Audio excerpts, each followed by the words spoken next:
Hi and welcome to the section on sidechain compression. By now you should have watched the previous module on compression, and if you have then this section should be very easy to follow. Before I get into explaining what the term sidechaining means, I want to play the first 8 bars of the synth in solo, and while you're listening, try to focus on how the sound sort of dips in and out with each 8th note that plays.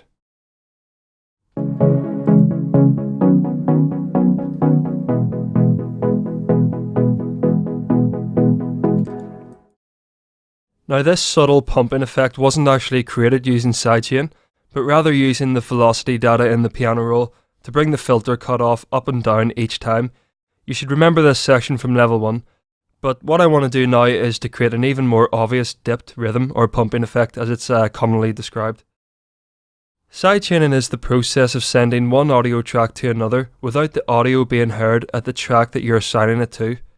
The audio track that lacks the sound is known as the sidechain trigger, and it's common to use a clone of the kick drum to act as this trigger. By sidechaining the trigger to the destination's mixer track, we create an interplay between the two tracks where, every time the trigger is activated, the destination track will dip out depending on the settings within your compressor. As always, I think the best way to explain this concept is to give you a visual and audible demonstration. So first of all, I want to show you how to set up 2 tracks for sidechaining. Let's begin by first of all cloning the kick drum. This clone will now act as the trigger, so let's rename it to synth sidechain and move it to its own sidechain group before linking it to the mixer.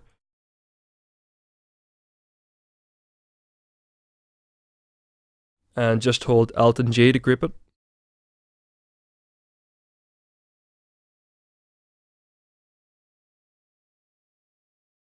And again, just hold Alt and the directional keys to move it up to the synth.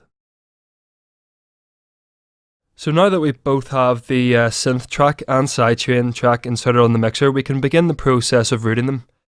First of all, highlight the sidechain trigger on the mixer and then find your destination track, which in this case is the synth. We're going to be using the same routing arrow at the bottom of the insert that we've used for routing effects sends previously. Only this time we have to right click it and select sidechain to this track only.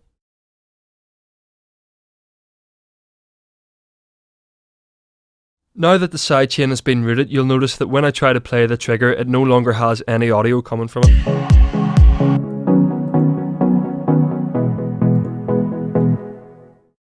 So I'm pressing MIDI keys there and nothing's happening.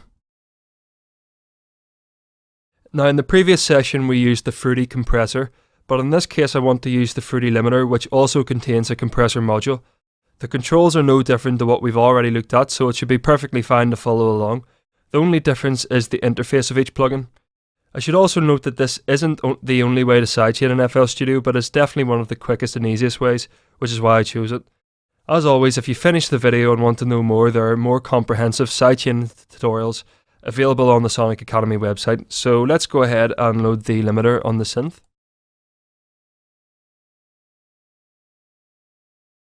And I can also get rid of that compressor now.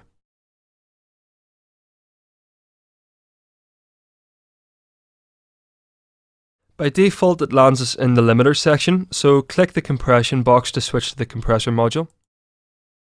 So as before, we have a bunch of familiar parameters with a few new additions. We won't be looking at the extras here as they're not particularly relevant right now, so what I want to do is go to the sidechain menu here and right click it. And this brings up any sidechain triggers that may be available, so in our case it's just the synth sidechain that we just routed a moment ago, so let's select it. At this point nothing will have actually changed as we haven't adjusted the settings, but before we make any changes to the compressor, let's first of all create a 4 to the floor pattern on the sidechain trigger. Now this is the same rhythm as the kick drum, meaning that every time the sidechain trigger is activated, the synth is going to dip in volume to create that sidechain effect or a pumping effect.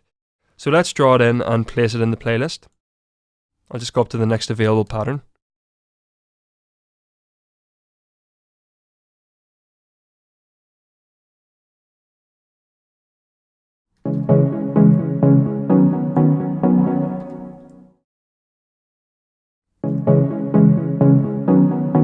Again, if I play, nothing has happened, as you can hear. So now we have to go back into the compressor settings and make some tweaks.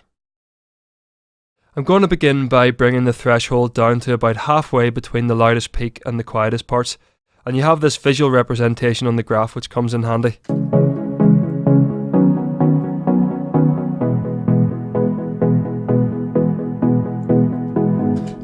Now let's turn the ratio to about 4:1.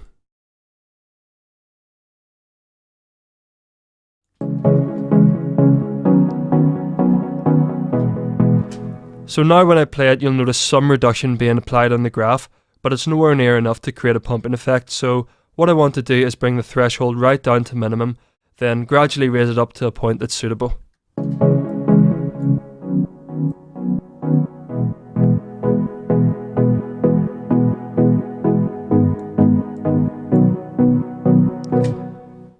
Now that the sidechain is beginning to activate, we no longer need to have the velocity changes in the pattern. So let's go through each pattern and move the velocity to a single value, then return to the sidechain if need be. So here you can see I've created dips the whole way across. And again, this is affecting the filters cutoff. So I'm just going to make all of these sort of note properties the same value.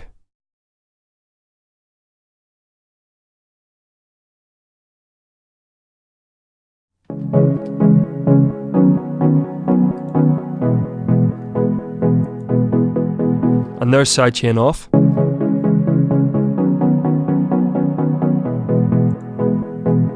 And then back on. So I'm just going to turn everything on and sort of adjust it if need be.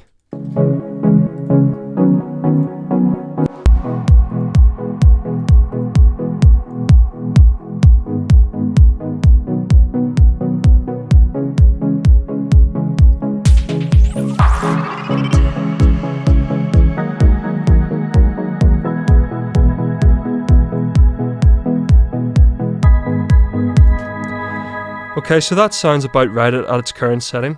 Remember that this, as always, this technique isn't exclusive to synths, and it can be applied to any element in the track that you like.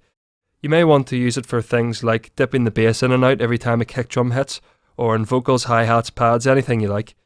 So in the next video, we're going to take a look at adding in a new synth and some keys. So I'll see you there.